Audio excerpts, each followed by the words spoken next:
तो organ develop होते गए। लाइक हम बात करें पोरीफेरा की बात करें तो पोरीफेरा में क्या होगा, जनरल बॉडी सरफेस होगा, उसमें कुछ नहीं है। यदि हम यही चले जाए आर्थ्रोपोडा में, तो आर्थ्रोपोडा में क्या डेवलप हो गए, कौन से ऑर्गन डेवलप हुए, मैल्पीजियन ट्यूब्यूल्स डेवलप हुए। लेकिन हम और ज्यादा करें मीन्स और ज्यादा ऊपर आए क्लास में, लाइक वर्टिब्रेटा में आते हैं तो वहां पास क्या मिल जाता हमें, किडनी। तो जैसे जैसे हम डेवलप हुए वैसे वैसे हमारा एक्सक्रीटरी सिस्टम भी डेवलप होता गया। ऐसा क्यों हुआ, ऐसा क्यों हुआ, ऐसा इसलिए हुआ, दो टर्म होते हैं regulation and conformation. Conformer, regulation और कन्फॉर्मर।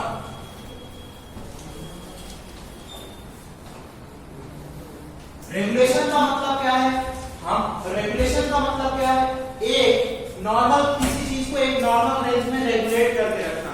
और कन्फॉर्मर का मतलब क्या है, एक्सटर्नल एनवायरनमेंट के अकॉर्डिंग खुद को चेंज कर लेना।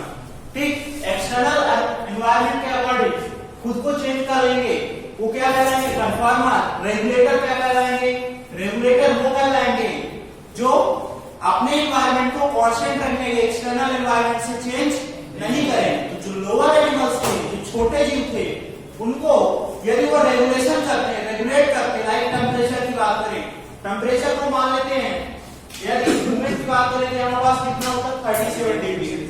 लेकिन लोअर एनिमल्स की बात करें तो मान लेते हैं वहां पास भी इतना ही चाहिए। ठीक, लोअर एनिमल तो उनको 37 डिग्री सेंटीग्रेड मेंटेन करने के लिए ज्यादा एनर्जी खर्च करनी पड़ती, लेकिन वो इतनी एनर्जी प्रोड्यूस नहीं कर पाते। इसलिए वो क्या नहीं कर पाते, अपने टेम्परेचर को रेगुलेट नहीं कर पाते। इसलिए वो क्या करते रहते हैं, एक्सटर्नल एनवायरनमेंट के अकॉर्डिंग अपने एनवायरनमेंट का भी टेम्परेचर चेंज करते रहते हैं। मीन एक्सटर्नल का क्या हुआ 20 डिग्री सेंटीग्रेड, अपने इनसाइड का भी क्या करेंगे 20 डिग्री सेंटीग्रेड। ठीक, वो क्या कहलाएंगे, कन्फॉर्मर। ऐसे ही हम किस पे बात करेंगे, एक्सक्रीटरी सिस्टम की। एक्सक्रीटरी सिस्टम का नाम क्या होता है, एक्सक्रीशन करना, साथ में क्या होता है, ऑस्मोलैरिटी को मेंटेन करना। ऑस्मोलैरिटी मींस जो सांद्रता होती है किसी सब्सटेंस की, उसको मेंटेन करके रखना। ठीक, तो जो एनिमल ऑस्मो रेगुलेटर होंगे, एक होंगे ऑस्मो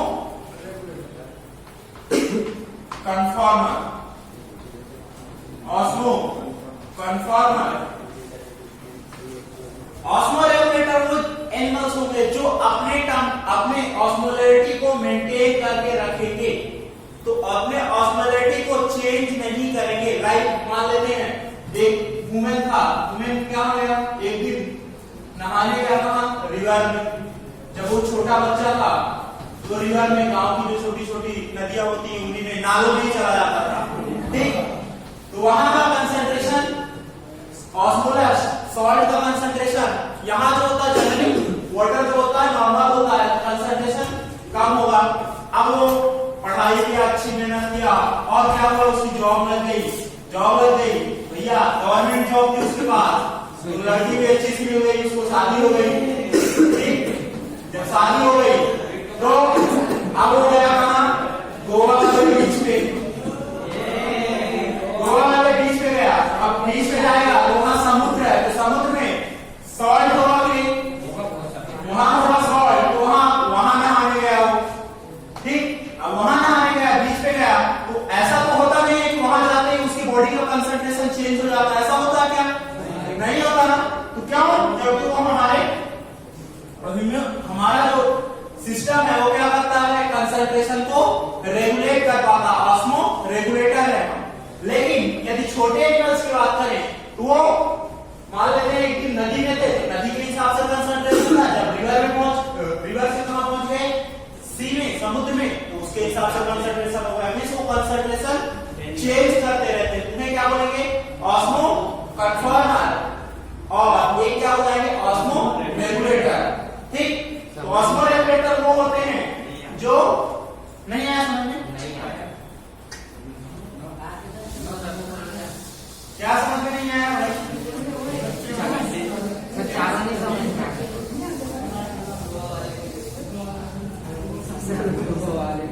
ऑस्मो रेगुलेटर वो कहलाएंगे इंटरनल एनवायरनमेंट का क्या करेंगे, कंसंट्रेशन कांस्टेंट रखेंगे, चाहे एक्सटर्नल एनवायरनमेंट का कंसंट्रेशन कुछ भी हो, ठीक, उससे उनको मतलब नहीं है।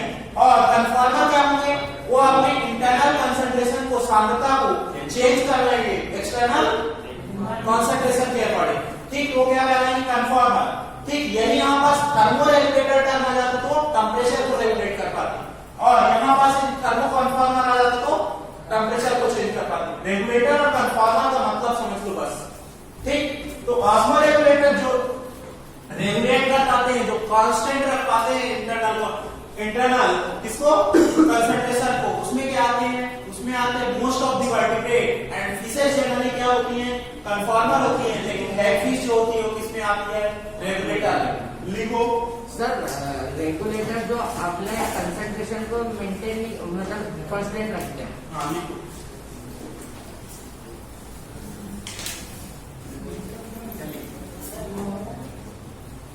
पहला है एक्सप्रेशन। एक्सप्रेशन क्या कहलाता है उसकी बात करेंगे हम।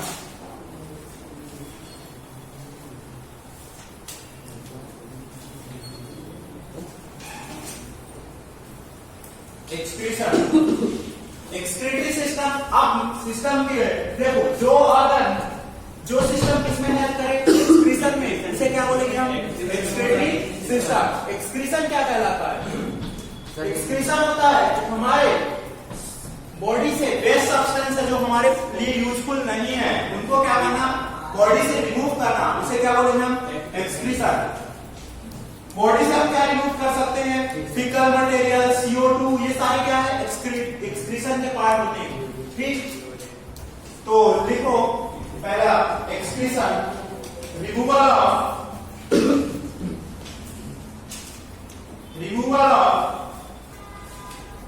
mainly nitrogen substance from the body which are end product of metabolic activity. Nitrogen substance of body, removal of mainly nitrogen substance of the body which are end product of metabolic activity, या ऐसा लिख सकते हो, removal of nitrogen based material. Hindi में लिखो excretion, उत्सर्जन में लिखो, उत्सर्जन किसे कहते हैं, शरीर से नाइट्रोजनी अपशिष्ट पदार्थों का निष्कासन, शरीर से नाइट्रोजनी अपशिष्ट पदार्थों का निष्कासन जो उपापचयी क्रियाओं के उत्पाद हैं। एग्जाम्पल में क्या बताया इसका, एक्सक्रीशन में यूरिया, यूरिक एसिड, अमोनिया, लिख लो, यूरिया उपापचयी क्रियाओं के उत्पाद हैं। एग्जाम्पल, उदाहरण, यूरिया, यूरिक एसिड, अमोनिया, ठीक।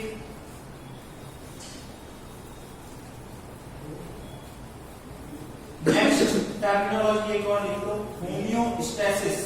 होमियोस्टेसिस, होमियोस्टेसिस क्या होता है, वही अपने इंटरनल एनवायरनमेंट को कांस्टेंट बना के रखना, चाहे इंटरनल एनवायरनमेंट कुछ भी हो।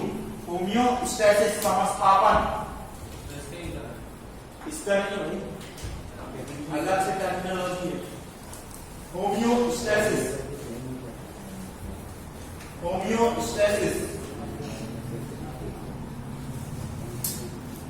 Maintenance of steady state, maintenance of steady state,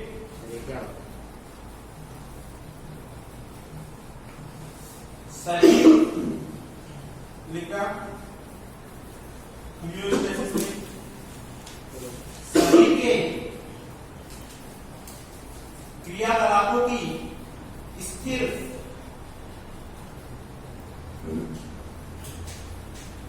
बनाए रखना, सही बनाए रखना है इतना लिखते हैं। स्टेडी स्टेट मतलब अंडर कंसेंट्रेशन, स्टेडी स्टेट मतलब एक नॉर्मल लेवल पे मेंटेन रहेगा, उससे ज्यादा ना बढ़ेगा ना घटेगा। इस ठंडी आ गई तो इंटरनल का टेम्परेचर क्या होता है, तुम्हारा बॉडी का टेम्परेचर कम हो जाता है क्या? नहीं होता सर, नहीं होता ना, कांस्टेंट रहता है नहीं। ठीक, उसी को क्या बोलते हैं? होमियोस्टेसिस। ठीक, next osmo regulation. Osmo regulation उसमें क्या हो जाएगा? पहला आ जाएगा अपना ऑस्मो रेगुलेटर, दूसरा ऑस्मो कन्फॉर्मर। पहला टर्म है ऑस्मो रेगुलेटर, दूसरा osmo conformer. Osmo regulator Hindi में बोलते हैं परासरण नियामक, परासरण नियामक। ऑस्मो कन्फॉर्मर परासरण स्थायी, परासरण स्थायी। लिख लिया? अब डेफिनेशन लिख दो इनकी। ऑस्मो रेगुलेटर क्या होंगे? वो एनिमल्स होंगे जो इंटरनल कंसंट्रेशन को मेंटेन करके रखेंगे, उनका आंतरिक सांद्रता चेंज नहीं होगी, चाहे एक्सटर्नल कंसंट्रेशन कुछ भी हो। मींस हम बताया एग्जांपल देकर के, एक दिन नॉर्मल वाटर में नहा रहे थे, हाइपोटोनिक वाटर में, तो हाइपोटोनिक वाटर में ऐसा नहीं हुआ कि हमारे बॉडी का कंसंट्रेशन क्या हुआ है? हाइपोटोनिक। और एक दिन हाइपोटोनिक सॉल्यूशन में नहा रहे थे, तब भी ऐसा नहीं हुआ कि हमारी बॉडी का कंसंट्रेशन कैसा हो गया हो? हाइपरटोनिक। ठीक, वो नॉर्मल मेंटेन रहता है जितना होता है। ठीक, अलग अलग प्लेस पर अलग अलग होता है। ठीक, तो ऑस्मो रेगुलेटर में लिखो, ऑस्मो रेगुलेटर में लिखो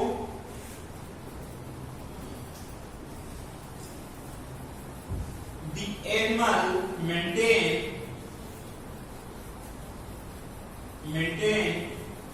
an internal osmolarity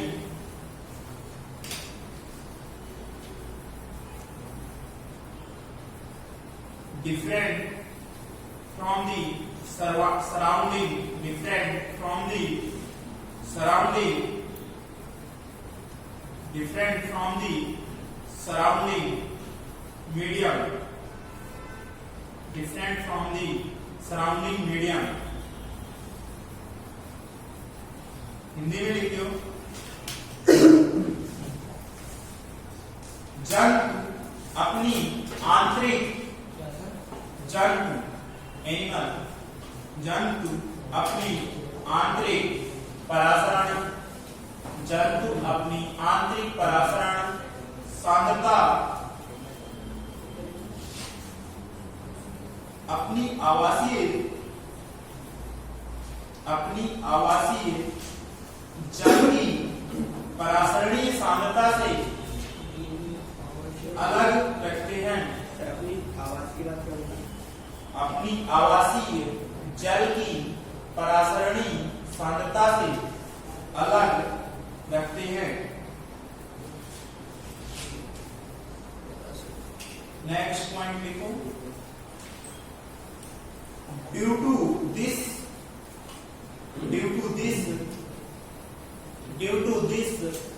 the osmoregulator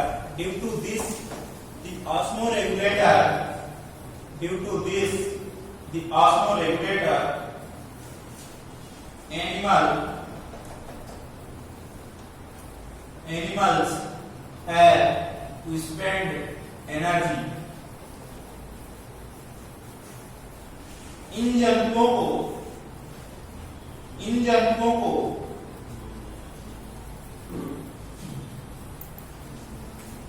परासरण नियमन हेतु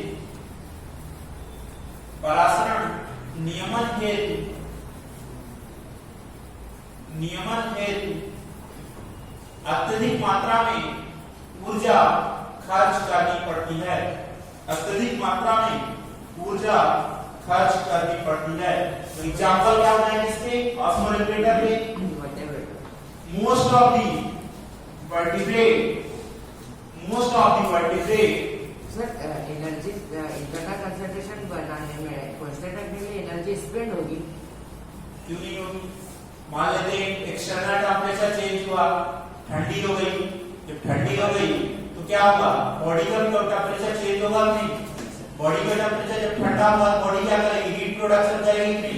हीट प्रोडक्शन कैसे होता है? एनर्जी स्पेंड करके एनर्जी कहाँ से स्पेंड होगी? बॉडी बॉडी में कहाँ से होगी? कौन सा साइकिल से एनर्जी जनरेट होगी? ब्रेक साइकिल क्रैब साइकिल एटीएस चलेगी कि बॉन्ड टूटेगी तभी तो एनर्जी प्रोड्यूस होगी कि नहीं? उसी हीट को क्या करते हैं? एटीपी में कन्वर्ट कर देते हैं। क्या मतलब मेंटेन इसके एग्जांपल क्या हो जाएंगे? Most of the vertebrate except hagfish,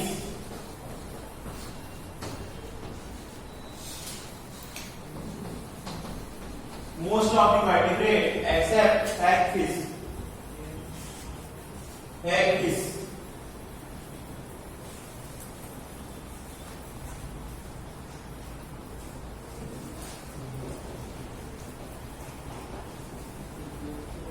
Next देखो osmoconformer.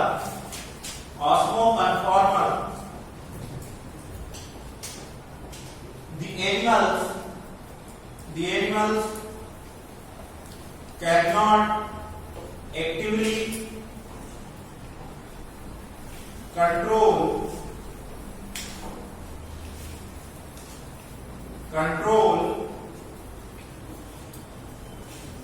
the osmotic condition of their body fluids.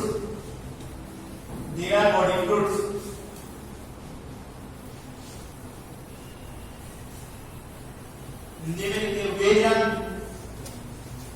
जो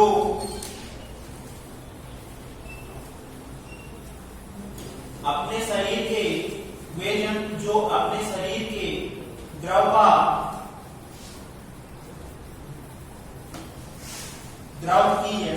द्रव की परासरणता को नियमन नहीं करते,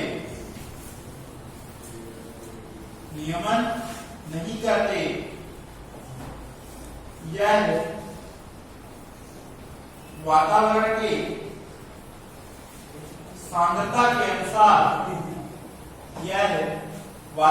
के सांद्रता के अनुसार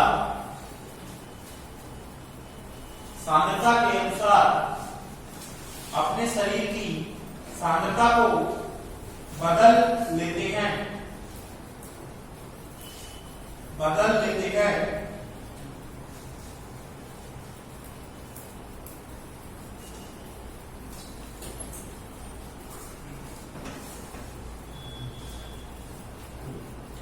नेक्स्ट पॉइंट आप देखेंगे उसी में इंग्लिश में दे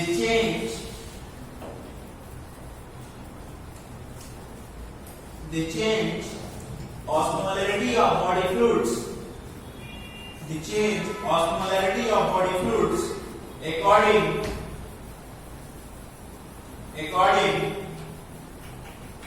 to the osmolarity of surrounding medium. ऑस्मोकन्फॉर्मर क्या होंगे? चेंज कर लेंगे, रेगुलेटर चेंज नहीं करेंगे। समझ में आया कि नहीं? ठीक, एग्जांपल में लिख लेना ऑल ऑफ इनवर्टिब्रेट,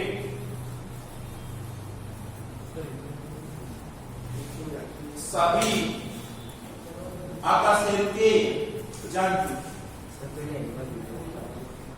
ठीक, अब डिफरेंट एनिमल्स में डिफरेंट एक्सक्रीटरी ऑर्गन होते हैं। ये समझ में आया कि रेगुलेटर, कन्फॉर्मर, जब इकोलॉजी पढ़ोगे तो वहां पास थर्मोरेगुलेटर, थर्मोकन्फॉर्मर आएगा और वहां पास आएगा कि कुछ सारे एनिमल्स सारे एरिया में नहीं पाए जाते। उसका रीजन यही रीजन होता है कि ज्यादा एनर्जी खर्च करनी पड़ती है, तो क्या करते रहते हैं? माइग्रेट करते रहते हैं। या जैसे रैट होता है, रैट क्या करता है? वो अपने टेंपरेचर को मेंटेन करने के लिए कभी क्या करता है? कभी मिल के अंदर चला जाता है, कभी बाहर आता है। वहां थर्मोरेगुलेशन की इकोलॉजी भी पढ़ोगे। श्रू मंजोरू छोटे एनिमल्स हैं, वो क्या करते हैं? उनमें भी क्या होता है? पोलर एरिया, पोलर बाल और बहुत सारी चीजें वहां पढ़ोगे। अच्छी चीजें इकोलॉजी में। Interested topic. ठीक, नेक्स्ट अब हम पढ़ेंगे डिफरेंट टाइप ऑफ एनिमल्स होते हैं। एनिमल्स यूरिया का एक्सक्रीशन करेंगे और कुछ यूरिक एसिड का। जो अमोनिया का एक्सक्रीशन करते हैं उन्हें क्या बोलते हैं? Ammonotelic animals. और प्रोसेस जो कहलाती है उसे क्या बोलते हैं? अमोनोटेलिक। ठीक, इसके बाद जो यूरिया का सिक्रीशन करेंगे उन्हें क्या बोलेंगे? यूरियोटेलिक। और जो यूरिक एसिड का करेंगे उसे क्या बोलेंगे हम? Uricotelic animals. तो हेडिंग डाल दो, type of animals on the basis of excretion. उत्सर्जन के आधार पर जंतुओं के प्रकार, on the basis of excretory substance, ऐसा है। Type of animal on the basis of excretory substance, उत्सर्जी पदार्थ के आधार पर, उत्सर्जी पदार्थ के आधार पर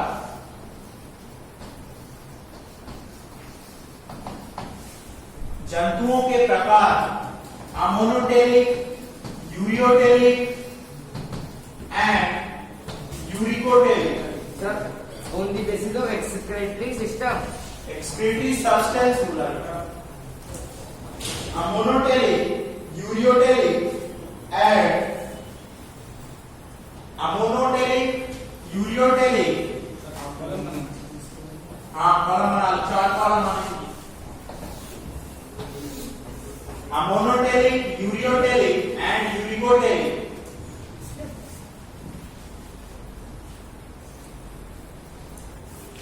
On the basis of excretory substance, excretory पदार्थ के आधार पर जंतुओं के प्रकार, अमोनोटेलिक, यूरियोटेलिक, यूरिकोटेलिक।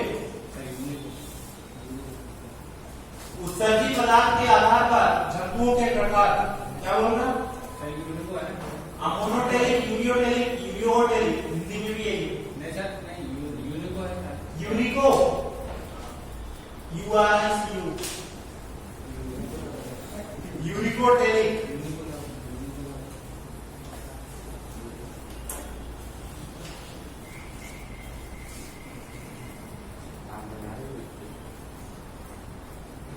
यूरिकोटेलिक। ठीक, क्लियर? अब अमोनोटेलिक, इसमें एक्सक्रीटरी सब्सटेंस, उत्सर्जी पदार्थ क्या हुआ? एक्सक्रीटरी सब्सटेंस,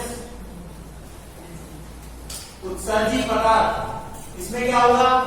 अमोनिया, इसमें यूरिया और इसमें uric acid. Uric acid, uric acid. ठीक, अब अमोनिया कौन सी क्रिएट करेंगे, यूरिया कौन सी क्रिएट करेंगे, यूरिक एसिड कौन सी क्रिएट करेगा? अमोनिया जो करेंगे, देखो जिनके पास लार्ज अमाउंट होगा, जिनके पास बहुत ज्यादा पानी होगा, वो क्या रिलीज करेंगे? अमोनिया। भाई सिंपल सा समझो, पैसा वही खर्च करेगा जिसके पास पैसा होगा ना। जिसके पास पैसा ही नहीं होगा वो क्या खर्च करेगा? वो समझ रहा अपनी तरफ पे ठीक, उसके लिए पॉइंट बेटा, तब पैसा खर्च कर पाएगा। ठीक, अमोनोटेलिक, तो अमोनिया कौन सीक्रेट करेंगे? जिनके पास लार्ज अमाउंट में वाटर होगा। वाटर कैसा होना चाहिए? हाइपरटोनिक या हाइपरटोनिक? नॉर्मल वाटर होना चाहिए, जो हमारा रिवर का वाटर होता है, ना कि समुद्र का वाटर। क्या क्योंकि कोई गाँव का नहीं है। ठीक, तो रिक्वायर्ड ऑफ वाटर,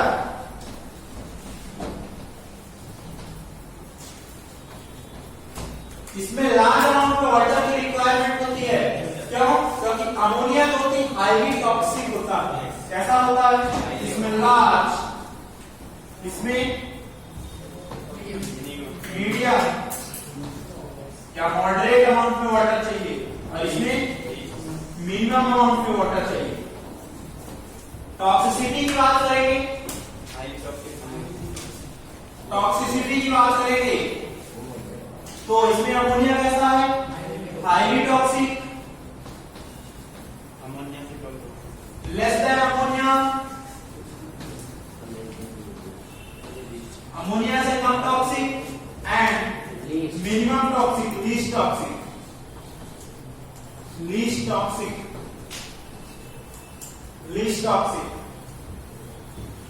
ठीक। इसके बाद अमोनोटेरिक एनिमल्स कौन से होंगे? जंतु सर ये पानी में एक्वाटिक जो एक्वेटिक में रहते होंगे वो भी कौन सा? फ्रेश वाटर में रहते होंगे, ना कि सॉल्टेड वाटर। अमोनोटेरिक वो होंगे अमोनिया सारे वो रिलीज करेंगे जो एक्वेटिक एनिमल्स होंगे। मींस प्योर वाटर या एक्वेटिक एनिमल्स जो होंगे, मराइन एक्वेटिक नहीं होने चाहिए। यूरिया कौन सिक्रीट करेंगे? ह्यूमन करेगा, या मोस्ट ऑफ द मैमल्स जो होते हैं लैंड्स पे रहते हैं वो कौन से करते हैं? यूरिया। इसके अलावा जो होते हैं मराइन एनिमल्स की क्या करते हैं? सिक्रीट यूरिया करते हैं। यूरिकोटेरिक जो वेस्ट के फॉर्म में रिलीज करते हैं उसमें क्या है? बर्ड्स।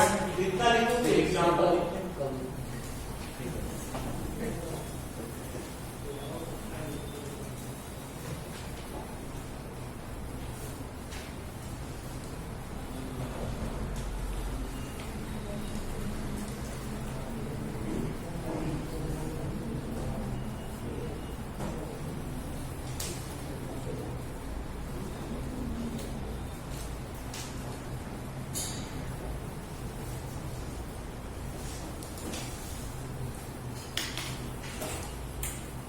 कार्टिलेजिनस फिशेस कैसी होती है? फ्रेश वाटर है धोनी। कार्टिलेजिनस फिशेस जो होती है फ्रेश वाटर होती है solid water? Marine water. Cartilaginous fish बताओ। कार्टिलेजिनस फिश मराइन होती है, किसमें आएंगी? यूरियो में, यूरिको में, किसमें आएंगी? यूरियोटेरिक में। यूरियोटेरिक में आएंगी। इसमें क्या हो जाएगा? Most of bony fishes, mostly bony fishes, aquatic insect and arthropod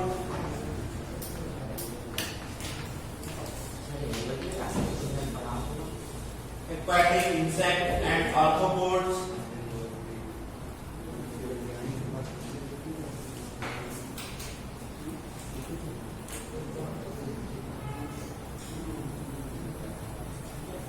amphibians uphaychar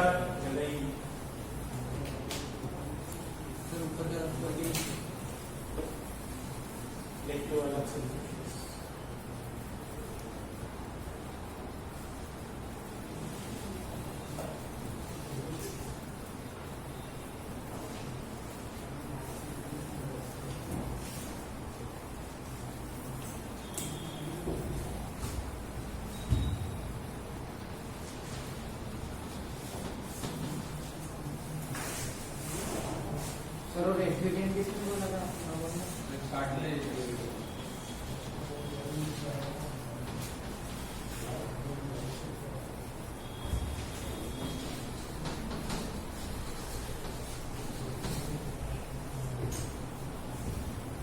और एग्जांपल है किसी जगह की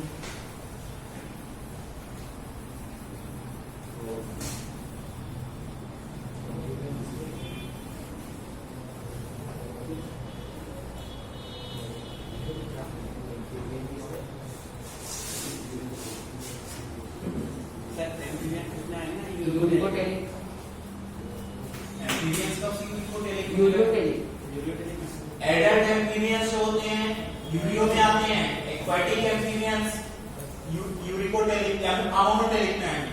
मींस एम्फीबिया का लार्वा जो टेडपोल जो होता है वो किसमें आएगा? अमोनो में। और एडल्ट जो होगा वो किसमें आएगा? यूरियो में।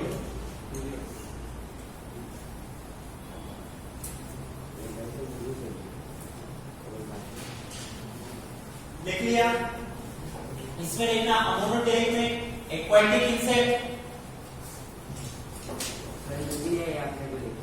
एक्वाटिक इंसेक्ट उदाहरण एग्जांपल एक्वाटिक इंसेक्ट या आर्थ्रोपोडा जो लिखा था ना, आर्थ्रोपोडा किसमें आता है? इंसेक्ट आर्थ्रोपोडा में आते हैं। ठीक। और एक्वाटिक एम्फीबिया, एक्वाटिक एम्फीबियन जलीय उभयचर, जलीय कीट, जलीय उभयचर, जलीय कीट, सर एम्फीबियन एक्वाटिक वो तो दोनों पे रह सकते हैं ना।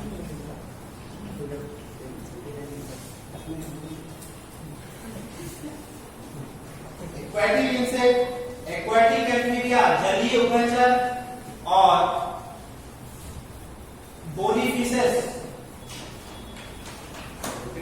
मैनी बोरीफिशेस, इसी में मोनोटेलिक। अस्थिल मछलियां, अस्थिल मछलियां, यूरियोटेलिक में लिखो। मैमल, स्तनधारी, मैमल्स, स्तनधारी,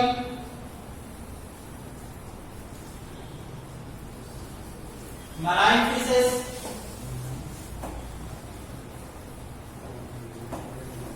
समुद्री मछलियां,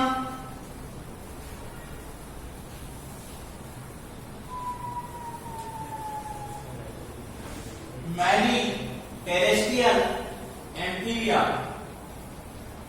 ब्रैकेट में लिखे ना, फ्रॉग, वयस्क, वयस्क उभयचर, वयस्क उभयचर,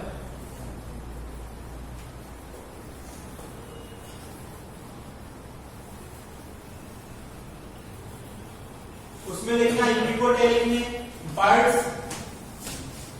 बर्ड्स पक्षी, insect, terrestrial insect, terrestrial insect, स्थलीय कीट, लैंड स्नेल, लैंड स्नेल्स, स्थलीय घोंघे,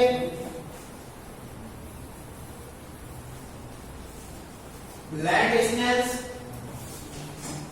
एंड रेप्टाइल्स, ये सब किसमें आएंगे? यूरिको टेलिक में।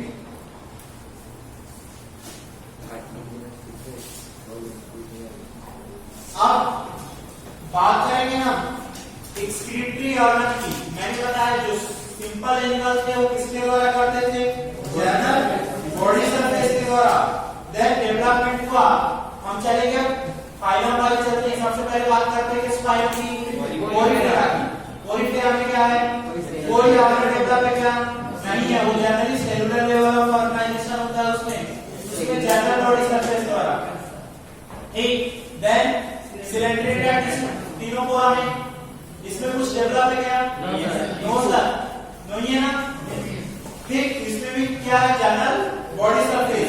देन इसमें आए हम फ्लैंक्स, आते हैं फ्लैटी एबिलिटीज में, वहां क्या डेवलप है? Flank sales. फ्लैंक सेल्स और कहां डेवलप है? हायर लेवल ग्रुप में भी होता है। कौन सा? सिफेलोकॉर्डेट, सिफेलोकॉर्डेट में होता है। ठीक, फ्लैंक सेल्स होती है। या इन्हीं को क्या बोल दिया जाता है? इधर प्रोटोनेफ्रिडिया। एनिमिडिया में जो होते हैं उन्हें नेफ्रिडिया बोलते हैं। एनिमिडिया के पहले प्रोटो और उसके बाद मेटा। सारे एनिमल्स को क्या बोलते हैं? मेटा। ठीक, फिर इसके बाद किसमें आए? एनिमिडिया में। एनिमिडिया में क्या होंगे? नेफ्रिडिया। देन आर्थ्रोपोडा में क्या होंगे? एल्बिजियन ट्यूब्यूल्स। और आर्थ्रोपोडा में दूसरे ऑर्गन होते हैं, ग्रीन ग्लैंड और एंटीनल ग्लैंड। इसमें होते हैं ग्रीन ग्लैंड, किसमें होती है? ब्राउन में। और मैंने ब्राउन में और चीज बताई थी, क्या होता है? रेस्पिरेटरी ऑर्गन क्या है ब्राउन में? सर प्रॉन वोकियल्स किसमें होता है? सर उसमें ऐसा है वोकियल्स होता है किंग क्रैब्स में। ठीक है, याद रखने का तरीका होता है। वोकुलस किसमें होता है? सर स्पाइडर और किडनी किसमें होगी? क्या? Kidney all of the vertebrate. एक का साइड देखो रेस्पिरेटरी ऑर्गन, दूसरे साइड देखो एनिमल। एक साइड देखो रेस्पिरेटरी ऑर्गन, उत्सर्जन, दूसरे साइड उत्सर्जन, दूसरे साइड देखो जंतु। रेस्पिरेटरी ऑर्गन, अरे सॉरी एक्सक्रीटरी ऑर्गन, उत्सर्जी अंग और एक्सक्रीटरी ऑर्गन और एनिमल। दूसरे साइड देखो जब एक्सक्रीटरी ऑर्गन और दूसरे साइड देखो एनिमल, इसमें प्रेजेंट होते हैं उत्सर्जी अंग और एनिमल। सबसे पहले जनरल बॉडी सरफेस, सामान्य सतह द्वारा, इसमें होगा पोरिटेरा, सिलेंड्रेटा में होगा जनरल बॉडी सरफेस, शरीर की सामान्य सतह। और ये क्या रिलीज करेंगे? जनरली जनरल बॉडी सरफेस द्वारा जो रिलीज करते हैं वो क्या करते हैं? अमोनिया रिलीज करते हैं, ठीक। तो इसमें क्या हो जाएगा? पोरिटेरा। दूसरा क्या हो जाएगा? सिलेंड्रेटा और टिनोफोरा, पीसीसी, ठीक। पोरिटेरा, सिलेंड्रेटा और टिनोफोरा किसमें आएंगे? जनरल बॉडी सरफेस, शरीर की सामान्य सतह द्वारा एक्सप्रेशन किसमें होगा? पोरिटेरा, सिलेंड्रेटा और टिनोफोरा में। नेक्स्ट, इसके बाद हम किसमें चलते हैं? प्लेटिहेल्मिन्थेस, उसमें क्या है? प्लांट सेल्स, या इन्हीं को क्या बोल दिया जाएगा? प्रोटोनेफ्रिडिया। प्रोटोनेफ्रिडिया ये किसमें होगा? एनेलिडा। एनेलिडा, एनेलिडा सही है? गलत है, प्लेटिहेल्मिन्थेस, प्लेटिहेल्मिन्थेस। या और किसमें है? मैंने बताया था अभी जस्ट,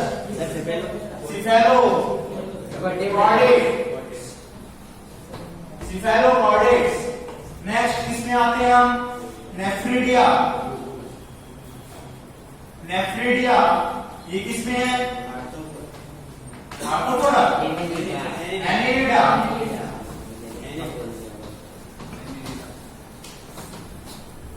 एनेलिडा। नेक्स्ट किसमें मूव करें? आर्थ्रोपोडा, उसमें क्या है? Malpighian.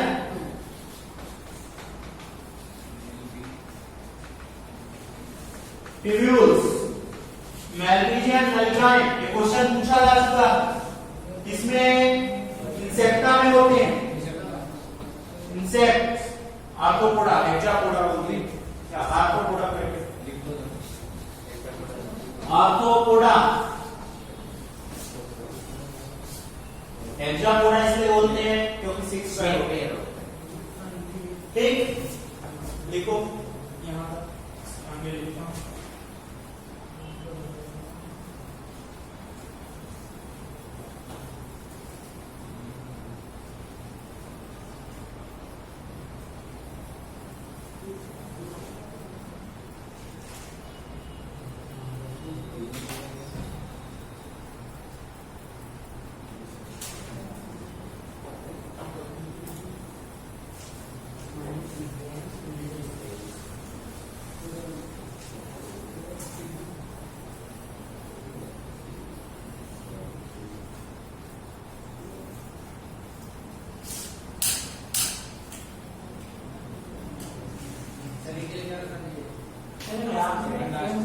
Malpighian tubules, nephridia, plant cells, protonephridia, general body surface, सारे कोड डालना है। Malpighian tubules, nephridia, plant cells, general body surface।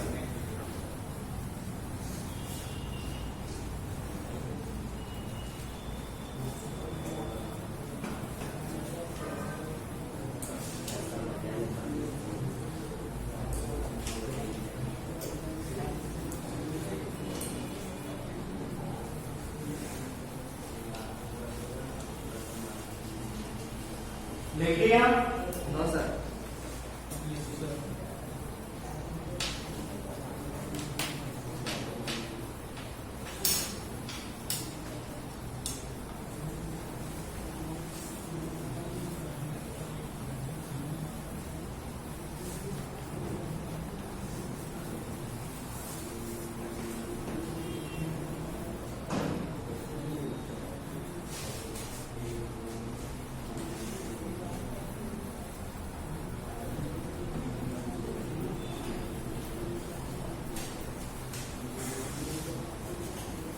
Next क्या आ जाएगा? ब्राउन में क्या है? ग्रीन ग्लैंड या एंटीनल ग्लैंड।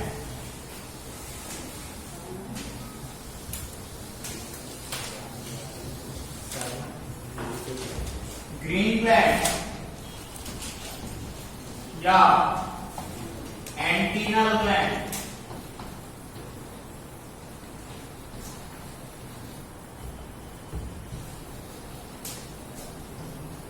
किसमें है? प्रॉन में, झींगा। एंटीनल ग्लैंड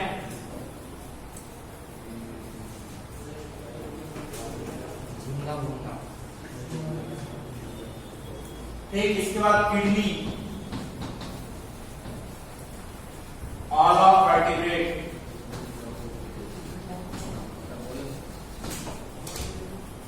रक्त, कसेलू का, कसेलू वर्टिब्रेट।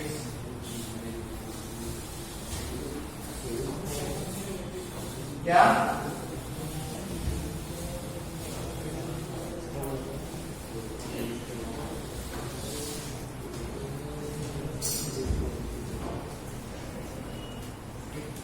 ठीक, ये एक्सक्रीटरी ऑर्गन्स के बारे में हो गया। अब हम बात करेंगे किसकी? ह्यूमन एक्सक्रीटरी सिस्टम की, जो कि हमारे काम का है।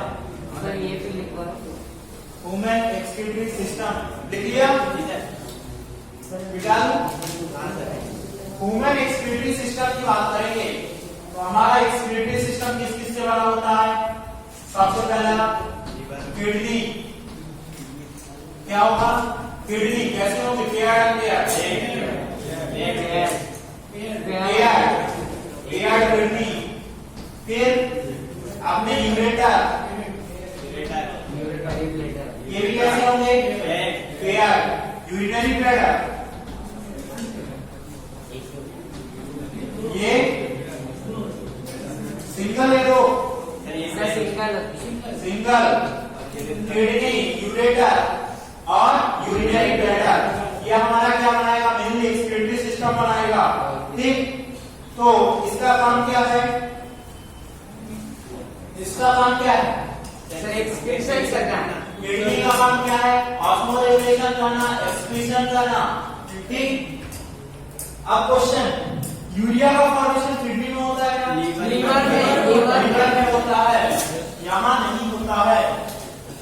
एक चीज और, यूरेथ्रा, यूरेथ्रा। ठीक, ये हमारा क्या बनाएगा? एक्सक्रीटरी सिस्टम बनाएगा। अब जो ह्यूमन होते हैं या मैमल होते हैं वो कैसे होते हैं? यूरियोटेलिक होते हैं। लेकिन हमारी बॉडी में क्या प्रोड्यूस होता है? अमोनिया और CO2 प्रोड्यूस होता है। Yes sir. तो इसको क्या करते हैं हम? इसको किस में कन्वर्ट करते हैं? यूरिया में कन्वर्ट करते हैं। यूरिया में कन्वर्ट करते हैं उस साइकिल को क्या बोलते हैं? Ornithine cycle. Cycle. Ornithine cycle कहाँ चलती है? लीवर में। लीवर में। लीवर के किस पार्ट में? Cytoplasm, mitochondria. सर किस पार्ट में चलती है? जल्दी बताओ।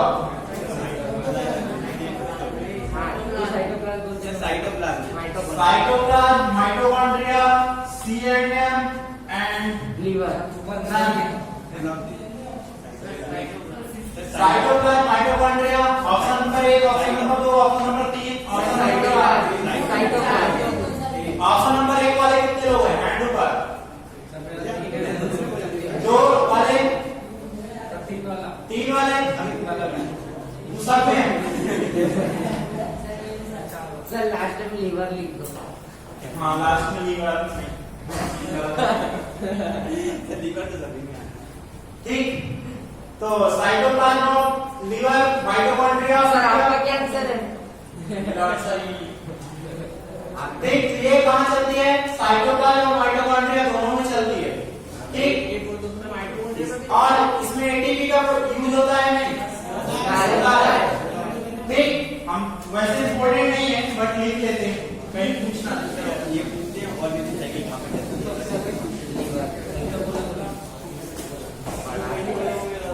Ornithine cycle.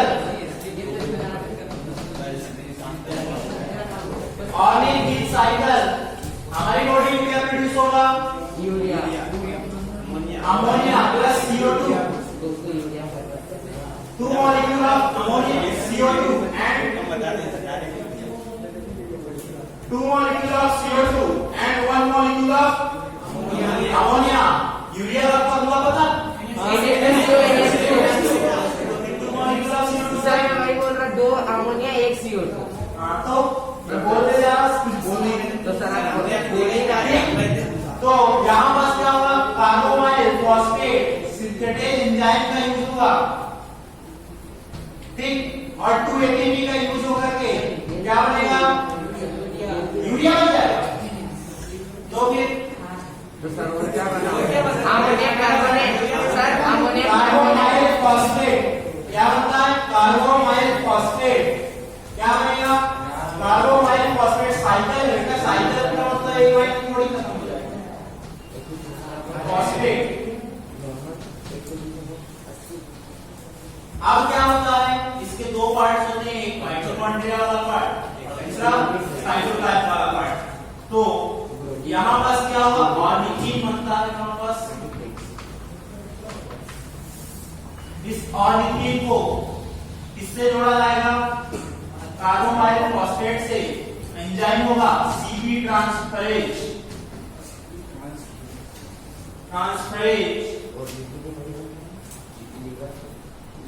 और कौन सा पहला प्रोडक्ट बनता है, CP ट्रांसफरेज। कौन सा पहला प्रोडक्ट बनेगा, अमोनियम कार्बोनेट, अमोनियम सल्फोनेट। और कुछ यूरिया, सर आप अभी तो बोल रहे थे सिट्रुलिन क्या बनेगा, मतलब सिट्रुलिन हमको जगह ही डायरेक्ट यूरिया सिट्रुलिन। अब सिट्रुलिन के बाद जो होता है नेक्स्ट प्रोडक्ट क्या बनेगा, यूरिया। यूरिया। तो सर कब बनेगा कि नहीं? आज नो बाई प्रोडक्ट निकलता है यूरिया, साइकिल में नहीं बनता। आर्जिनो बताओ जल्दी, एल्जिनो फिर आर्जिनो नाम बताना तभी। अमीनो एसिड है ये तो। आर्जिनो सक्सिनेट, आर्जिनो सक्सिनेट। देन क्या बनेगा, आर्जिनिन। सर अर्जिनिन तो अमीनो एसिड ऑर्निथिन, सर रेसिड यूरिया तो है नहीं, सर यूरिया कहाँ है, वो यूरिन के साथ नहीं है। यूरिया कहाँ है बताओ। आपने बनाया, हमको क्या पता। सर आपकी साइकिल आपने बनाई, हमको क्या पता क्या बोल रहे हो, समझ में नहीं आ रहा। यूरिया बाहर निकलता, बाई प्रोडक्ट, यूरिया यहाँ पास निकलता है। सर हम तो डायरेक्ट यूरिया बना लेते ऑर्जिनिन से जब बनता है ऑर्निथिन, तब क्या बनता है, यूरिया का फॉर्मेशन होता है। कहाँ होता है, साइटोप्लाज्म में होता है। साइटोप्लाज्म कहाँ मूव करता है, माइटोकॉन्ड्रिया में। माइटोकॉन्ड्रिया में क्या होता है, सिट्रुलिन का फॉर्मेशन कहाँ होता है, माइटोकॉन्ड्रिया में होता है। ये वाली पूरी प्रोसेस कहाँ चलेगी, माइटोकॉन्ड्रिया में। नीचे वाली साइट सिट्रुलिन में 2 ATP यहाँ पास यूज होते हैं। 1 मॉलिक्यूल ऑफ ATP का प्रोडक्शन यहाँ होता है। इसके अलावा एंजाइम करता है यहाँ पास आर्जिनो सक्सिनेट सिंथेटेज, यहाँ पास आर्जिनो सक्सिनेज, और यहाँ पास आर्जिनेज काम के नहीं है, इसलिए मत लिखो। यहाँ पास 2 एंजाइम याद रखना, carbamoyl phosphate synthetase and carbamoyl phosphate transferase, ठीक।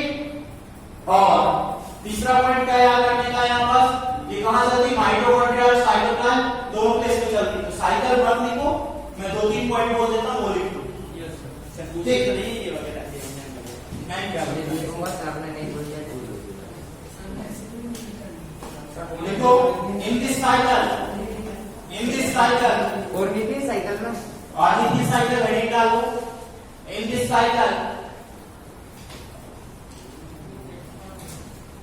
Cycle 2 molecules of ammonia,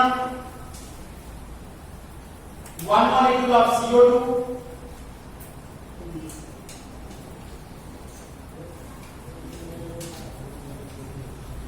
and 3 molecule of ATP.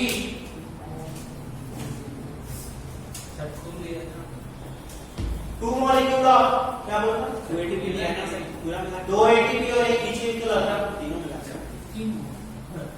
2 molecule of ammonia, 1 molecule of CO2 and 3 molecule of ATP are consumed in urea formation. Consumed in urea formation.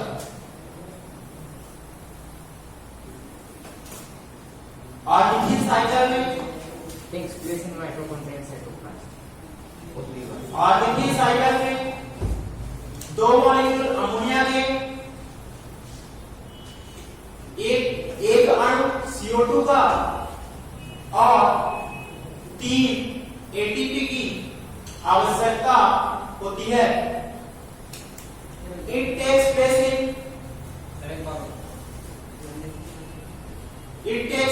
in mitochondria and cytoplasm. तो एक बार और और इसी cycle में 2 molecule ammonia, 1 molecule CO2 और 3 अणु ATP की आवश्यकता होती है. यह माइटोकॉन्ड्रिया और साइटोप्लाज्म दोनों में होती है. It takes place in mitochondria and cytoplasm. ठीक. और न्यूक्लियस साइकिल में क्या होता है 1 molecule of CO2, 2 molecule of NH3 लिया, कार्बोनाइल फॉस्फेट सिंथेसेस एंजाइम लिया, Cg2 होता है. 2 टाइप के होते हैं CPS2 CPS1. Carbonyl phosphate transferase enzyme और न्यूक्लियस प्लस ये जोड़ा और क्या बना सिट्रुलिन आर्जिनोसक्सिनेट सिंथेसेस एंजाइम. यहां पास स्पार्टेट करता है तो आर्जिनोसक्सिनेट का नाम, देन आर्जिनिन का नाम, और आर्जिनिन से जब ऑर्गेनिक बनता है तब यूरिया क्या होता है बाई प्रोडक्ट के रूप में निकलता है. ठीक. ये क्या हुई और न्यूक्लियस साइकिल हो गई. वैसे क्वेश्चन अब नहीं आते, पहले आते थे स्टेट टीएमटी जब हुआ करती थी स्टेट एग्जाम, अब नहीं आते. इतने सारे इंपोर्टेंट टॉपिक पढ़ेंगे हम इस क्वेश्चन देखेंगे. ठीक. तो हमारा किडनी कहां सिचुएटेड होती है सर एब्डोमिनल लोअर एब्डोमेन में या पेल्विक रीजन में, पेल्विक रीजन के अबव वाले पार्ट में. ठीक. ए पेयर ऑफ किडनी होती है. किडनी का शेप कैसा होता है बीन शेप होता है. Structural and functional unit of kidney nephron. Kidney से जो होती है क्या निकलती है बाहर यूरेटर. यूरेटर कहां जाकर ओपन होती है यूरिनरी ब्लैडर में. यूरिनरी ब्लैडर यूरिन का एक्सक्रीशन किसके थ्रू करता है यूरेथ्रा के थ्रू. यूरेथ्रा में दो स्पिंडल होते हैं. इंटरनल कैसा होता है voluntary and voluntary. Internal involuntary, external voluntary. ठीक. इसके अलावा यहां पर कौन सी एपिथेलियम होती है यूरेथ्रा में सर पोडोसाइट्स. सर यहाँ पे होती है ट्रांजिशनल एपिथेलियम. यहां पर कौन सी एपिथेलियम होती है ट्रांजिशनल एपिथेलियम. क्या होता है यहां स्ट्रेचेबल पावर होनी चाहिए. ठीक. इसके अलावा जो नेफ्रॉन होते हैं वो कितने टाइप के होते हैं 2 टाइप के. कौन कौन से cortical nephron and जस्ट्रोमेडुलरी nephron.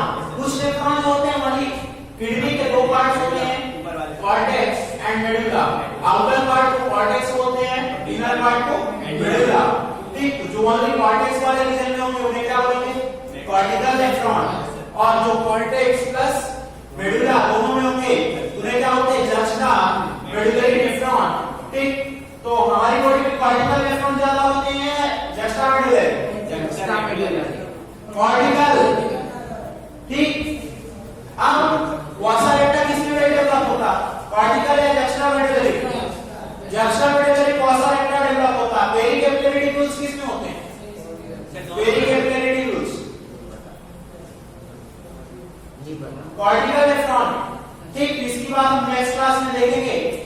Nephron में जो बोमन्स कैप्सूल होती है, बोमन्स कैप्सूल में कौन सा एपिथेलियम होता है सर इसमें तो सिंपल स्क्वामस एपिथेलियम.